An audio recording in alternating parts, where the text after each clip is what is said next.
Today, I want to talk about something that is the backbone of every modern IT network, the domain controller. If you ever wondered how big companies manage hundreds of users, computers, and security settings without the chaos, let's break it down with a simple story. Imagine you are running a small business. At first, it's just you, one computer, one login. You type your username and password, and you are in. But as the business grows, you hire 5 or 10 employees. You connect their computers so they can share files and printers. Maybe you even set up a small work group and create a user account on each machine.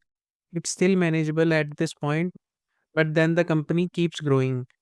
Now you have got 50 or 60 employees. And here's the problem.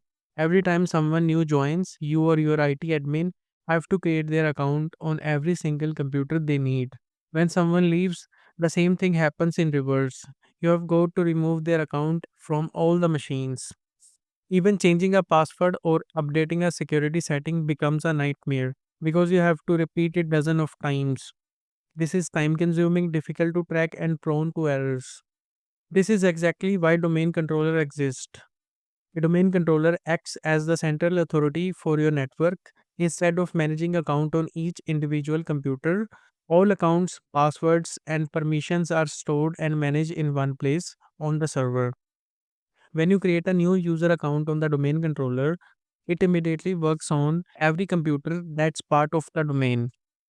If an employee leaves, disabling their account in the domain controller instantly blocks access across the network. It's faster, more secure, and scales efficiently as your business grows. So, how does it actually work? When a user logs in, the computer securely communicates with the domain controller to verify the user's credentials. If the credentials are valid, the domain controller issue a secure ticket using the Kerberos authentication protocol.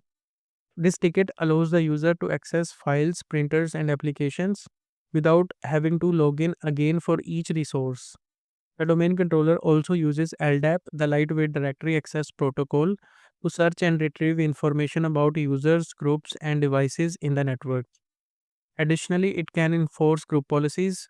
For example, if you want every computer to follow the same security settings, have specific software installed, or use a certain desktop background, you configure it once on the domain controller and it is applied to all connected systems automatically. Here's a quick example.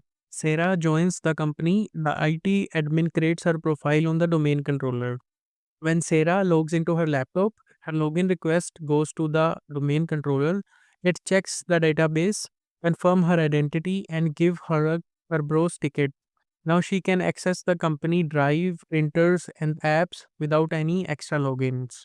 Later, when Sarah leaves the company, the IT admin simply disables her account on the domain controller. From that moment, Sarah can't log in anywhere in the domain, keeping the system organized, consistent, and secure. So, to wrap it up, the domain controller centralized account management improves security and makes life much easier for IT admins. It handles onboarding, offboarding, password management, and security policies all in one place. That's why it's seen as the backbone of the modern IT networks.